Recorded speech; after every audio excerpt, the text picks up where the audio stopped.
우선 말씀 고린도전서 4장 나가기 전에 오늘은 수요 오전 예배 제자 훈련은 없습니다. 이제 여러분 훈련 받지 마십시오. 훈련 받지 마시고 이제는 직접적으로 죽으나 사나 비가 오나 눈이 오나 어떠한 경우에 있어서도 예배를 드리는 예배자가 되십시오.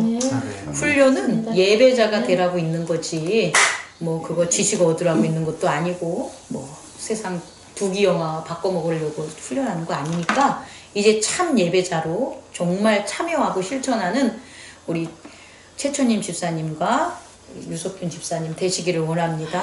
또한 특별 게스트 박경숙 전사님에게 감사드립니다.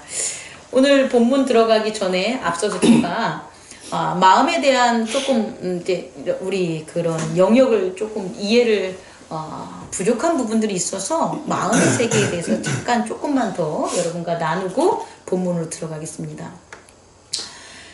지난번에 이제 제가 여러분에게 이제 소개한 것도 마음은 사실상은 생각과 동일한 거다. 왜냐하면 마음이라는 건 뭐로 만들었기 때문에 생각으로 만들었기 때문에 생각이 없으면 마음도 없어요.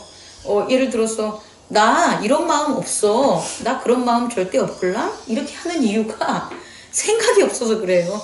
그 사람에 대한 생각이 없으면 그 사람에 대한 마음의 세계가 안 나타나요. 그러니까 우리가 생각할 때 생각이라는 것을 어떤 실질적인 존재로 생각하시고 그 생각이 만들어 놓은 세계를 마음으로 보시면 돼요. 그러니까 생각이라는 실질적인 존재가 없으면 마음이라는 세계도 만들어진다, 안 만들어진다? 안 만들어지는 거예요. 근데 아무리 나는 생각을 안 하는데 타인이 이런 마음 좀 가져봐. 이러이러한 마음이 있어. 라고 아무리 우리들한테 각자한테 준다고 해도 그 마음은 우리의 내면의 세계에 세워지지가 않아요. 그래서 기독교인들이 조금 오해하고 있는 게 마음으로 하나님을 섬긴다 이래요. 진정한 마음으로. 이 진정한 마음은 마음이 없는 거예요. 진정한 마음은 뭐라고요? 마음이 없어요. 그래야지 진정한 게 돼요. 근데 우리가 생각으로 만들어낸 어떤 조그만 생각이나든지 있는 마음은 진정할 수가 없어요. 왜냐면 그게 우리의 생각이니까. 그래서 마음으로 하나님을 섬기는 게 아니라 우리는 그 마음을 다 십자가에 버려버린 믿음으로 섬겨야 되는 거예요. 그래서 어떤 이제 사람들이 나는 이제 예를 들어서 마음으로 하나님을 섬기겠습니다 라고 하면 그래 육체로 섬기거나 의나 노력으로 섬기는 게 아니라 마음으로 섬기니까 맞아 짝짝짝 해봤자 소용없다고요. 의나 노력의 내면의 세계에 있는 모습이 보다 마음이기 때문에 두 개 같은 세트다. 그럼 그것을 우리가 어떻게 이해하면 되냐면 제가 지난번에 전기줄 비유했잖아요. 전기줄이 이렇게 딱 이렇게 생겨요. 전기줄이 이렇게 딱 생겨요. 우리 어렸을 땐 전기줄이 많이 없었잖아요. 근데 요새는 전기줄이 많잖아요. 그럼 전기줄이 딱 생기면 전기줄과 더불어서 만들어지는 세계가 있어요. 무슨 세계일까요? 그렇죠. 전기줄의 세계가 생기는 거예요. 만약에 전기줄이 없었어. 그럼 어떻게 돼요? 전기줄의 세계가 없어요. 자, 전기줄이 없는 세계를 한번 마음속에 이렇게 생각을 해보세요. 이미지로. 아무것도 없죠. 그죠? 그 아무것도 없는 게 사실은 다 하나님이 가진 하나님의 세계라고요. 아무것도 없다는 것. 인간이 만들어 놓은 게 아무것도 없는 게 다 누가 지배하시는 거다? 하나님의 세계라고요. 근데 거기에다가 전기줄을 딱 쳐버린 거예요. 그럼 전기줄을 생기면서 뭐 어떤 세계가 생기냐? 전기줄의 세계가 생겨요. 그런데 전기줄의 세계는 결국 아무것도 없었던 그 세계를 침범한다 안 한다? 안 하는 거예요. 그냥 전기줄 안에서만 왔다 갔다 하는 거예요. 그러니까 전기줄에 있는 개미가 우리라고 생각합시다. 그럼 개미는 어디서 살아요? 전기줄에서 살겠죠. 그럼 전기줄을 왜 만들어 놨겠어요? 자기가 살려고 만든 거예요. 개미가 자기가 살려고 전기줄을 만들어 놓은 거예요. 그리고 어디서만 살아간다? 전기줄 안에서만 살아가는 거예요. 근데 사실은 정말 참다운 세계는 전기줄이 없었던 세계잖아요. 그러면 전기줄이 아닌 세계를 우리는 어떻게 구분할 거냐는 거예요. 전기줄이 아닌 세계를 이렇게 정의하면 돼요. 여분의 세계. 뭐라고요? 여분의 세계. 전기줄의 여분의 세계. 우리는 세계를 이분론적으로 생각해서 우리가 사는 세계와 아니면 하나님의 세계 이렇게 해요. 그럼 대등하게 되는 거예요. 이건 잘못된 전제예요. 우리와 세계와 하나님의 세계 이렇게 이분적으로 나눠놓으면 우리의 세계가 하나님의 세계만큼 커요. 커 보여요.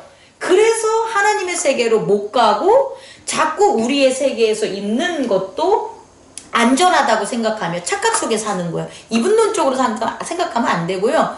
여분의 세계로 하는 거예요. 여집합이라는 거 우리 들어봤죠? 여집합은 내가 있는 공간에 밖에 있는 공간이 여집합이고 여집합은 상당히 커요. 다시 말해 전깃줄 밖의 세계가 뭐가 되냐? 전깃줄의 여분의 세계라는 거예요. 그 여분의 세계를 볼 수 있다라는 거예요. 원래는 못 봤어요. 절대 못 봐요. 왜? 전깃줄의 세계가 우리의 세계인지 알고 살아가기 때문에.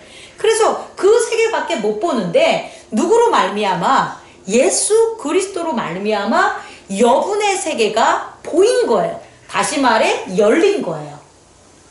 예수님이 우리에게 왔다 이렇게 얘기해요. 오셨다. 그리고 가셨다 이래요. 그러면 우리가 교회에 왔다, 교회에서 갔다 이 의미가 아니에요. 예수님이 우리에게 오셨다라는 것은 뭐냐면은 어떻게 하는 거예요? 그 세계, 오신 세계가 열린 거예요. 그리고 또 하나는 예수님이 그 세계로 가셨다라는 것은 가서 없는 게 아니라 예수님이 간 세계가 우리에게 뭐 하는 거예요? 열린 거예요. 다시 말해 예수님이 오셨다 가셨다는 우리가 학교 갔어? 집에 없다? 집에 와서 학교 없다? 이런 의미가 아니라 예수님이 오심으로 여분의 세계, 예수님이 오셨던 그 세계가 어떻게 되는 거예요? 우리한테 열린 거예요. 그럼 예수님이 우리한테 오심으로 열린 세계가 어떤 세계예요? 하나님의 세계가 되는 거죠. 우리가 그동안 못 봤던 하나님의 거룩의 세계, 하나님의 사랑의 세계, 하나님의 영광의 세계가 되겠죠. 그동안 우리는 하나님의 거룩한 세계를 못 봐요. 하나님의 영광의 세계를 못 봐요. 하나님의 영생의 세계를 못 봐요. 왜? 그곳에서 오신 분이 있었기 때문에 없었기 때문에 못 보고 이데아적으로 이미지만 관념적으로 마음에 새겨가지고 율법적 도덕적인 세계만을 봤다라는 거예요. 결국 그건 우리가 만들어 놓은 율법적 도덕적 거울의 세계지 진짜 참의 세계가 아니라는 것. 정말 참의 세계는 그곳에서 오신 분이 전할 수가 있는 거예요. 다시 말해 예수님이 하나님으로부터 오셨기 때문에 그가 하나님의 나라를 뭐 한 거예요? 우리에게 열린 거예요. 그래서 예수님을 하나님의 아들이라고 믿는 자들은 하나님의 세계가 열린 거예요. 어떤 것? 예수님이 전해주고 보여주시고 열려준 모든 하나님의 세계가 우리한테 뭐한다? 열린다. 여분의 세계가 열린다는 거예요. 그런데 여전히 하나님을 섬기면서 그것을 믿지 못해. 흔들려. 그것은 예수님을 하나님께서 오셨다는 걸 안 믿는 거예요. 예수님을 그냥 우리가 성경에 써 있는 그런 인물 혹은 구원자 우리 목사님이 가르쳐준 말씀의 어떤 등장인물 이 정도로 하는 거지 예수님을 하나님이 보내주신 하나님 나라에서 오셨어 라는 것을 안 믿으니까 믿지 못하니까 보지 못하는 거예요. 우리는 믿어야지만 보는 거예요. 보고 믿는 게 아니라 믿어야 보는 세상을 열린 거예요. 그게 무슨 세상이다? 여분의 세상이다. 또 하나는 예수님께서 그냥 하나님 나라만 이렇게 컴프럼 오셨던 그것만 보여준 게 아니라 가진 세상을 보여준 거예요. 내가 하나님 세상으로 난 가. 그리고 가셨어. 근데 그 가신 세상은 어떤 세상이냐면 예수님이 보좌 위에 계신 거예요. 다시 말해 예수님의 보혈, 예수님의 부활, 예수님의 재림이 약속된 세상, 그 세상을 예수님이 가심으로 우리에게 뭐 한 거예요? 보인 거예요. 열어놓은 거예요. 또 하나는 그것만 열어놓은 게 아니라 그 열어놓은 게 아주 니네들이 죽은 다음에 니네들이 다 세상이 멸망된 다음에 그런 게 이루어진 게 아니라 지금 즉시 너희들이 그 믿음, 내가 하나님의 보좌로 갔어 라는 걸 믿음을 가진 자, 즉시 믿음을 가짐으로 열어놓은 세상, 그 열어놓은 게 뭐냐? 바로 성령의 세상인 거예요.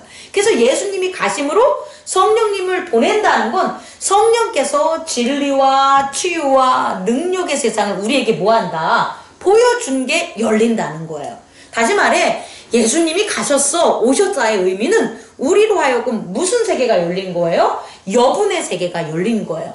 더 엄밀히 말하면 전깃줄 세상이 아닌 전깃줄 여분의 세상을 우리는 보게 되는 거예요. 믿으십니까? 아멘. 그래서 이렇게 전깃줄 여분의 세상을 누가 보니까? 바울이 보니까, 아볼로가 보니까, 요한이 보니까, 베드로가 보니까 사람들이 이들에게 몰려와요. 이들에게 막 몰려오는 거예요. 몰려와서 뭐라고 고백하냐 봤더니 1절 다 같이 읽어볼까요? 시작. 사람이 마땅히 우리를 그리스도의 일꾼이요 하나님의 비밀을 맡은 자로 여길지니라. 아멘. 사람들이 그들에게 우리가 야 우리는 그리스도의 일꾼이야, 우리는 그리스도의 비밀이 있어, 이렇게 떠벌리는 게 아니라는 거예요. 그렇게 떠벌리지 않아도 우리가 바울이, 아볼로가, 베드로가, 요한이 뭘 전하니까 전깃줄 밖에 여분의 세계인 그리스도가 오셨던 하나님의 세상과 그리스도가 가신 하나님의 세상을 열어놓으니까 다 뭐라고 고백하냐면 마땅히 오투투는 마땅히 그러나요? 마땅히 머스트의 의미인데요. 마땅히 리가드 간주한다 그 소리예요. 여긴다. 우리를 뭐로 마땅히 여기냐면 그리스도의 일꾼 as servant of 크리스토 이렇게 나오는 거죠. 그러니까 우리는 그리스도의 뭐 하는 거예요? 일을 하는 사람으로 여긴다는 거예요. 그럼 그리스도의 일을 하는 사람은 뭡니까? 예배자입니다. 나 그리스도 일해. 나는 그리스도를 섬겨. 나는 구원받았어. 저는 구원의 확신이 있어요. 라고 하면서 예배를 안 드려. 일 안 하는 거죠. 죄송합니다. 확실하게 같이 드리던 혼자 드리던 성령이 우리와 함께 하시니까 가족 예배든 교회 공예배든 혹은 개인이 섬기는 예배든 그게 바로 뭐 하는 거다? 그리스도를 섬기는 일꾼의 일이라는 거예요. 그래서 예배 외에 다른 일은 하지 맙시다. 어디에서? 그리스도 일에서. 예배 외에 교회 공동체가 할 일이 뭐가 있겠어요? 예배 위에 하는 건 일 아니에요. 일 아닙니다. 예배를 섬기는 게 하나님의 일이라는 것을 명심하십시오. 여러분, 하나님의 일을 많이 하면 많이 한 일꾼일수록 하나님의 기업을 얻는 거예요. 하나님의 일은 안 하면서 하나님으로부터 뭔가를 얻으시고 기적을 얻으시고 축복을 얻으시고 기업을 얻으시려고 그러면 이건 사기요? 거짓말이 되는 거죠. 하나님으로부터 정말 기업을 전수받고 싶고 하나님의 기업을 세우시고 싶다면 우리는 뭘 해야 된다? 예배를 드려야 돼요. 그렇게 하는 행복나눔 교회와 우리 성도들과 박경준 전사님 되기를 원합니다. 또 하나는 뭐냐면 이 그리스도의 일꾼들은 단순히 예배만 드려서 그들만의 그라운드, 그들만의 홈 이런 게 아니라는 거예요. 또 뭐로 간주하나 봤더니 as entrust with the mysterious God 이렇게 나와요. 이건 뭐냐면 하나님의 미스터리, 다시 말해 the mysterious God이니까 하나님의 비밀, 신비 이거 글랑요? 신비한 하나님, 그러니까 신비한 하나님을 뭐 하는 거예요? 우리를 통해서 entrust 믿는다는 거예요. 다시 말해 하나님의 비밀을 맡은 자라는 것은 뭐냐면 우리에게 하나님의 미스터리한 일들이 어떻게 되는 거예요? 맡겨졌다라는 거예요. 그러니까 우리를 뭐 하는 거예요? 신뢰할 수밖에 없다는 거죠. 아, 이거는 그냥 당연한 거예요.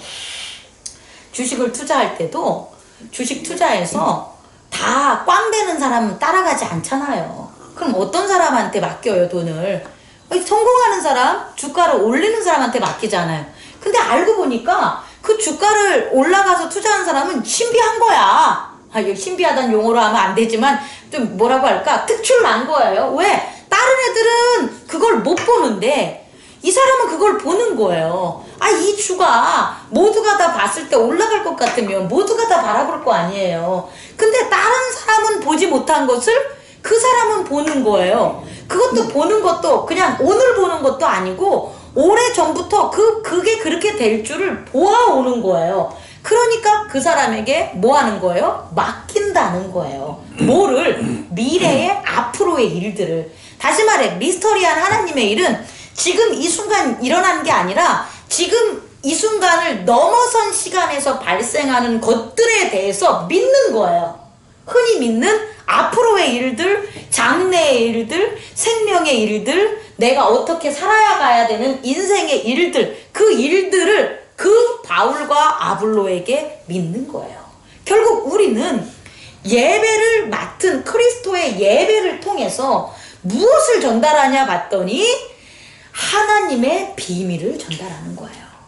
예배는 단순히 나 혼자의 힐링을 위해서 드리는 게 아니라 내가 앞으로 어떻게 살아가야 되는 그 살아가는 그런 하나님의 비밀스러운 여러 가지 일들을 맡겨주는 하나님이 우리와 만나는 시간이라는 것을 잊으면 안 된다는 거예요. 그래서 그것을 확신을 가진 자, 그렇게 확신을 가진 자가 이제 어떻게 하냐? 바로 바울이 이 편지를 읽는 고린도 교회에 권면을 한다는 거예요. 다시 말해 고린도 교회라는 것은 고린도 지역에 있는 일반 사람들이 아니라 고린도 교회를 중심으로 고린도 교회를 섬기는 자들이나 아니면 고린도 교회를 섬기지 않지만 그 주변에서 고린도 교회에 나오거나 고린도 교회에 영향을 받는 자들, 다시 말해 고린도 교회에서 활동하는 자의 영향을 받는 자, 관계하는 모든 자들에게 쓴 편지가 고린도 전서가 되는 거예요. 그래서 4장에서는 바울이 결국은 이렇게 예배드리는 자들로 통해서 그들의 영향력, 그들을 뭐로 보냐? 그리스도의 봉사자, 그리스도의 섬기는 자들라고 하나 보는 것, 또 하나는 하나님의 비밀을 맡은 자라고 여기는 자들에게 뭐 하는 거다? 권면하는 거예요. 그럼 오늘의 중심적인 것은 결국 우리는 두 가지 포인트로 접근해야 되는데, 첫 번째는 우리는 예배자로 세워졌냐 안 졌냐에 대해서 늘 해야 돼요. 우리의 이 믿음이 예배자로서 난 이미 세워졌어 라고 하면 안 돼요. 왜 이제 알려드릴게요. 왜냐? 그렇게 되면 나는 하나님의 비밀을 맡은 자야 라고 해서 딱 내가 믿음을 딱 세워놓으면, 판단을 하면 어떤 일이 벌어지냐? 분쟁이 일어나게 되는 거예요. 그러니까 어떻게 얘기할까? 우리는 이미 예배자입니다. 근데 그 예배자라고 자기가 딱 정해져서 나를 판단하면 된다 안 된다? 안 된다는 거예요. 그래서 늘 예배자로서 하나님 그리스도의 봉사자와 하나님의 비밀을 맡겨진 자야라는 그것을 맨날 우리는 매 순간 뭐 해야 되냐? 상기하고 살아야 돼요. 그래야지만 판단을 내리지 않게 되는 거예요. 왜냐? 오늘 말씀을 보면 그런 판단 때문에 뭐 하냐면 분쟁이 일어난 거예요. 그래서 우선 3절부터 가면 너희에게나 다른 사람에게나 판단받는 것이 내게는 매우 작은 일이나 나도 나를 판단하지 아니한다라는 것은 결국 뭘 판단한 거냐면 바울이 야, 너 이렇게 하면 돼, 너 이렇게 하면 안 돼, 이런 판단이 아니라는 거예요. 이런 하수적인 판단이 아니라 자기 자신이 예수 그리스도로부터 온전한 봉사자인가, 하나님의 비밀을 온전히 맡겨진 자로서 자기 스스로의 믿음의 판단이 되는 거라는 거예요. 근데 그 믿음의 판단은 자기가 내리는 거다 안 내리는 거다? 안 내리는 거예요. 안 내렸기 때문에 나는 판단 받지도 않아요. 만약에 판단을 받는 일이 내게는 매우 작은 일이라는 건 사실은 없어, 이 얘기 하고 싶은데 없어라는 말을 하면 또 말 나올까봐 작은 일인데 나도 나를 판단하지 아니한다는 건 결국 그 판단에서 안 한다는 거예요. 세상 일을 판단하는 게 아니라 바로 하나님의 비밀과 그리스도의 봉사자로서의 나를 판단하지 않는다는 거예요. 그래서 나는 뭐냐? 2절로 바로 올라가면 맡은 자들에게 구할 것은 반드시 뭐밖에 없다? 충성이다. 나는 그러니까 판단이라는 걸 선택하는 대신 난 뭐 한다? 충성한다는 거예요. 자, 여러분들에게 전할 두 번째 말씀은 뭐냐면 예배자는요, 판단하는 게 아니에요. 나를 판단하면 안 돼요. 나를 판단하면 남도 판단하게 돼요. 내가 예배 잘 드려 이렇게 판단하면 그거와 동시적으로 일어나는 게 뭐냐면 저 사람은 예배 못 드려 이렇게 되는 거예요. 우리는 오늘 이 모임 수요 오전 예배 첫 예배 모임을 가졌어. 나는 예배를 잘 드리는 사람들이야 라고 우리를 판단을 한다면 어떤 일이 벌어지냐면 오늘 예배에 오지 않는 사람들은 예배를 잘못 드리는 자들이야 라는 판단이 당연히 나온다는 거예요. 결국은 예배자들은 판단이라는 걸 버리라 이 소리예요. 뭐부터? 나부터. 남 생각하지 말고 나 자신은 축복받았어. 이런 거 판단하지 마요. 나 자신은 능력받았어. 판단하지 마세요. 나 자신은 행복해. 판단하지 마세요. 이런 거 하면 어떤 일이 벌어진다? 저 사람은 축복 못 받았어. 저 사람은 아직 덜 됐어. 저 사람은 아직 시험 드럽게 받아야 돼. 이런 쪽으로 자꾸 판단이 낳는다. 그래서 예배자에게 필요한 건 뭐밖에 없다? 충성밖에 없어요. 충성하니까 온 거예요. 그냥 다른 거 없다는 거지. 다른 생각하지 말라는 거죠. 나는 마땅히 그리스도의 봉사자고 하나님의 비밀을 나를 통해서 믿게 만들기 때문에 나는 충성하는 거야. 이 충성밖에는 여러분 생각하지 많은 저희들 되길 바랍니다. 그래서 6절을 가니까 형제들아 내가 너희를 위하여 이 일에 나와 아볼로를 들어서 본을 보였으니, 다시 말해 충성하는 자는 당연히 충성함으로 말 안 해도 판단 안 해도 어떤 일이 벌어지는 거예요? 본이 보여진다는 거예요. 충성의 영광, 이렇게 한번 생각해 봅시다. 우리가 충성을 했습니다. 그럼 충성에 대한 결과가 나올 거 아니에요. 예를 들어서 차를 반드시 닦았어. 그럼 어떤 일이 나타나요? 차가 반짝반짝 빛나는 영광이 나오잖아요. 그러니까 우리가 충성을 했어. 우리가 충성을 하면 나타나는 결과물이 있는데 그게 뭐가 된다고요? 본이 된다는 거예요. 본은 되게 중요한 거예요. 본은요, 지난 시간에 유교적인 가치관에서 제가 설명을 했지만, 본은요, 윤리 도덕적인 거예요. 뭐라고요? 윤리 도덕적인 것. 다시 말해, 본은요, 나는 본을 보였지만, 그 나를 본 자들의 윤리 도덕적인, 율법적인 규례가 되는 거예요. 잊으시면 안 됩니다. 분명히 바울은 고린도 교회에 할 말이 많지 않겠습니까? 왜? 내가 세운 교회잖아요. 그렇게 분쟁을 하잖아요. 그래서 가서 본인이 뭔가를 말을 하면요, 걔네들이 그렇게 들을게요 이렇게 하지 않는다는 거예요. 그렇게 들을 거라면 분쟁도 안 일어났죠. 여러분 이해 가십니까? 여러분의 자녀나 여러분의 남편이나 아내나 여러분의 영향력이 미치는 기업이나 어떤 그 이웃에게 우리가 말로 이렇게 사는 게 잘 사는 거야, 이렇게 사는 게 하나님을 잘 섬기는 거야 라고 말해서 될 것 같으면 그렇게 못 섬기고 말 안 듣는 일은 벌어지지 않아요. 이해하시겠죠? 그렇게 고치는 게 아니에요. 다시 말해 우리는 충성을 해야 되는데 충성을 하면 나타나는 게 뭐가 되냐? 본이 되는 거예요. 다시 말해 그들에게 빛이 보여지는데 그 빛이 그들이 따라야 되는 뭐가 되냐? 율법과 규례와 율례가 되는 거예요. 구약에 있어서는 모세의 율법으로 그렇게 따라온 거예요. 하지만 신약에 있어서는 그렇게 전하지 않는 거죠. 구약에 있었던 율법과 율례가 그리스도의 율법과 율례는 동일하게 있는 거예요. 하지만 방법이 틀려요. 어떤 방법이냐면 모세처럼 율법 써서 책으로 한다고 듣는 시대가 아니라는 거예요. 그래서 우리는 충성을 하면 우리의 충성으로 뭐가 보여지냐? 본이 세워지고 그 본은 결국 뭐냐? 우리의 형제들, 구원받게 할 형제들이 따라야 될 그리스도의 율례와 율법이 되는 거예요. 그래서 본이 되면 그들이 본을 어떻게 하는 거예요? 따르게 되는 거예요. 근데 이들은 분쟁을 이렇게 이렇게 하지 않은 거예요.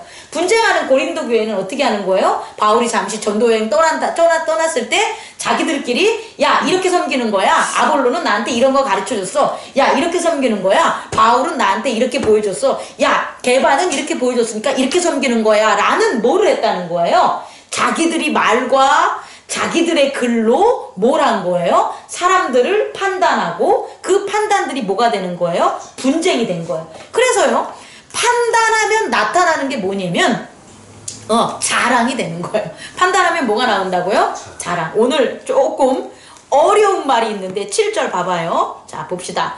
누가 너희를 남달리 구별하였느냐? 내게 있는 것 중 받지 아니한 것이 무엇이냐? 내가 받았은즉 어찌 받지 아니한 것 같이 자랑하느냐. 말 진짜 어려운 거예요. 여러분, 우리 이 세상은요, 받았기 때문에 자랑하는 거예요. 이해하시죠? 아, 내가 집을 샀어. 야, 우리 남편이 보너스 타가지고 차가 나왔어. 그럼 뭐예요? 자랑하잖아요. 다시 말해 세상은 가지고 있기 때문에 뭐 하는 거예요? 자랑하는 거예요. 그런데 하나님의 은혜는, 그리스도의 율법은 자랑하는 게 아니에요. 왜냐하면 자랑하면 판단되는 거고, 자랑하면 판단되는 것은 그리스도의 율법이 아니기 때문이에요. 다시 말해 그리스도의 은혜는 자랑할 수가 없는 거예요. 그래서 뭐라고 나오냐면, 누가 너희를 남달리 구별했느냐? 자랑할 수 없는 거예요. 이게 되게 어려운 말인데, 그리스도인들에게는 두드러지고 특별한 게 자랑거리가 아니라는 거예요. 하나님 나라는 평화롭고 온전하고 동일하고 하나 되고 한 마음인 게 자랑하는 거지. 구별돼가지고 남보다 뛰어나고 남보다 더 가진 게 자랑거리가 아니라는 거예요. 다시 말해 그리스도에는 구별되지 않아야 되는 거예요. 왜? 그리스도는 모든 자들에게 은혜를 줬는데 왜 너만 그 은혜를 가졌어? 그리스도는 모든 지혜를 줬는데 왜 너 지혜가 특별한 거야? 이해가십니까? 그러니까 지금 바울이 그렇게 하는 거예요. 내게 있는 것 중 받지 아니한 게 무엇이냐? 자랑한다면 나만 특별하게 가진 것을 자랑해야 되는데 너가 가진 것들이 다 받은 거 아니야, 그리스도가. 근데 네가 왜 자랑을 해? 감사해야지. 이해가십니까? 자랑 반대의 의미가 감사가 되는 거예요. 니들은 지금 감사해야 되는데 니들은 왜 자랑하고 있냐는 거예요. 모두에게 준 것, 그리고 모두가 받은 것을 왜 자랑하고 있어? 아니야, 감사해야 돼. 받더니 너희들이 뭐 한 거다? 판단하고 있다라는 거예요. 분쟁은 판단에서 나오는 거고, 판단함으로 자랑하는 결과가 났기 때문에 너희들이 지금 이런 분쟁이 일어난 거야 라는 것을 바울은 그 고린도 교회에 전달하고 있는 거죠. 그러면서 이제 세 번째로 들어갈 것은 이제 전깃줄 얘기해 드릴게요. 자, 전깃줄 밖에 여분의 세상을 발견한 거예요. 그러면 어디로 갈까요? 전깃줄로 갈까요? 여분의 세계로 갈까요? 그렇죠. 여분의 세계로 가는 거예요. 하나님의 은혜를 발견했어요. 하나님의 비밀을 발견했어요. 이제 미치는 거예요. 이 세상엔 존재하지 않는 하나님의 나라를 예수 그리스도를 통해서 우리가 받은 거예요. 그리고 또 미치겠는 거예요. 예수 그리스도가 가신 그 세계로 나도 가는 거예요. 그러니 전깃줄에 살겠어요? 전깃줄 밖에 있는 여분의 세계에 살겠어요? 여분의 세계로 가겠죠. 은혜의 세계로 가겠죠. 그러면 전깃줄 가운데 있겠어요? 가장 세계로 가겠어요? 가장자리로 가는 거예요, 여러분. 이 원리를 좀 깨닫기 바랍니다. 그리스도의 은혜 가운데 있는 자들은요, 세상의 안락과 평안의 중심 가운데 있지 않아요. 정말입니다. 그런데 여전히 그리스도를 내가 하나님 나라를 받았고 내가 하나님 나라에 갈 거야 라고 외치는 자들이 이 전깃줄 세상의 중심에 앉아가지고 떡하니 버티고 앉아있는 거예요. 그리고 여분의 세계를 가르치려고 그래. 은혜의 세계를 가르치려고 그래. 뭘 받겠어요? 뭘 느꼈겠어요? 뭘 전했겠어요?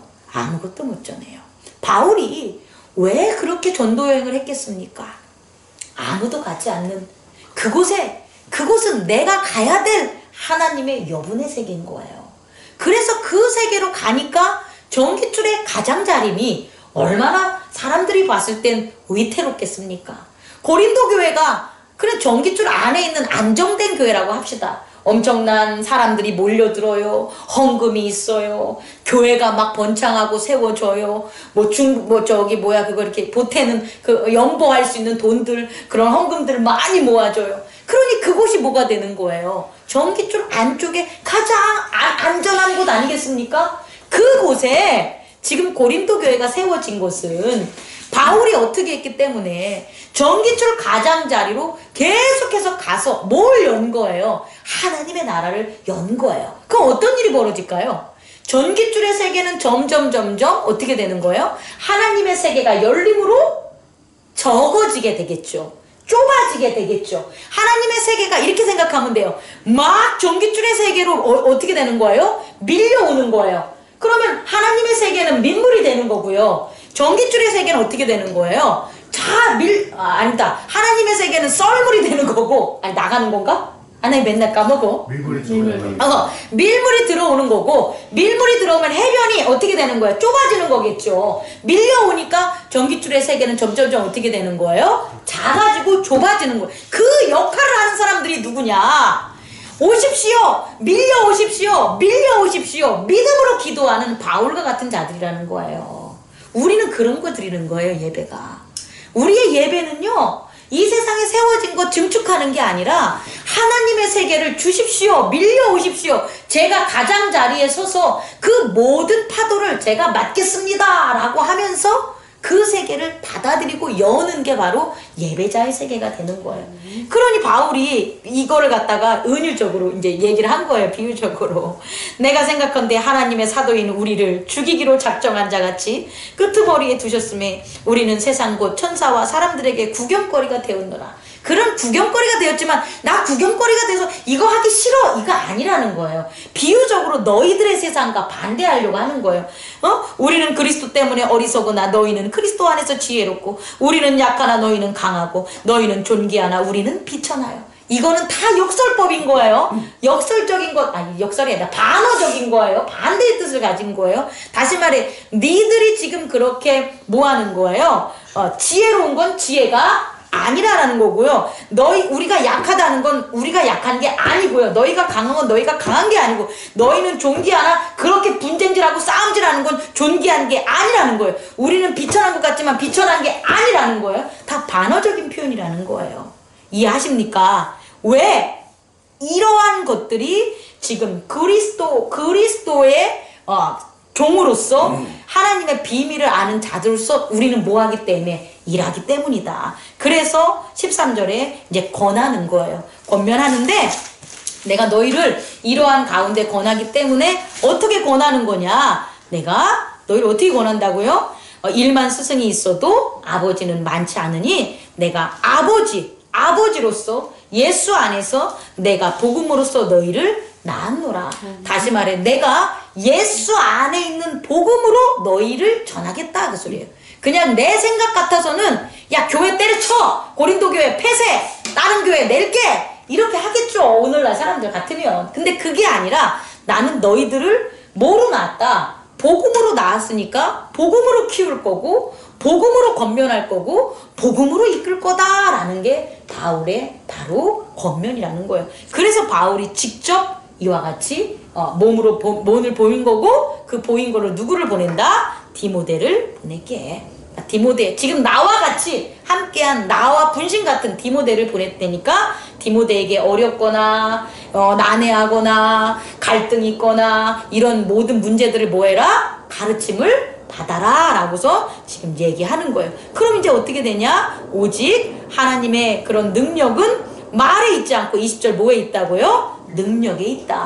그럼 디모데가 감으로 그 본을 보인 거고 그 본은 예수 그리스도의 복음이고 그 복음은 하나님의 그리스도의 서벤트와 비밀스러운 하나님의 비밀을 맡은 자가 전하는 거기 때문에 그 가운데는 반드시 뭐가 있다? 능력이 있다 라고 지금 솔루션을 전한 겁니다. 우리가 그런 사람들이 되기를 저는 간절히 기도합니다. 우리가 전해야 될 것은 이런 것들입니다. 날마다 생각으로 우리가 지식적으로 책 읽고 아무리 해봤자 어떤 단 한 명의 그 믿음의 그런 것도 우리는 전할 수 없고 오히려 갈등만 일어나고 오히려 믿음에서 떠나는 일들만 벌어지게 만들 수가 있어요. 말로 하지 마시고요. 우리가 본을 보입시다. 본을 보이고 영광을 보이면 우리가 살아간 그 길이 그들이 따라올 길이에요. 또 예수 그리스도와 우리의 먼저 있었던 선각자들이 보낸 그 길을 우리는 동일하게 따라가야 돼요. 오늘날 저도 목회하고 우리 박경수 전사님도 목회를 하지만 그 본을 안 가는 거지.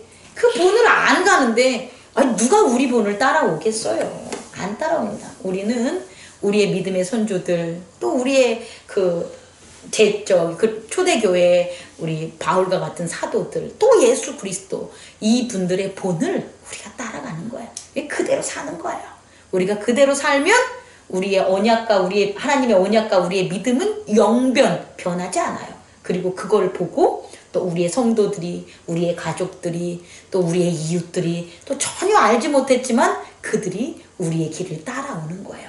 그래서 이 천년만년 살 것 같았던 전깃줄, 그 줄 떠날 때 정말 아니 떠나는 게 아니라 오히려 어떤 거예요? 당연히 가야 될 그곳이라는 거예요. 당연히 문 열면 보이는 그 천국, 당연히 그곳에서 그 변하지 않는 영생의 그 하나님 그리스도의 그 빛 안에서 우리는 또 다른 영광된 삶을 우리에게 있다라는 그 삶을 위해서 살아갑시다. 저는 결정했습니다. 방법도 정했습니다. 뒤돌아보지도 않습니다. 그래서 오늘의 이 예배 시간이 너무너무 감사합니다. 기도하겠습니다. 우리 꺼주시고요. 우리 박종사님이 대표로 기도해 주시겠습니다.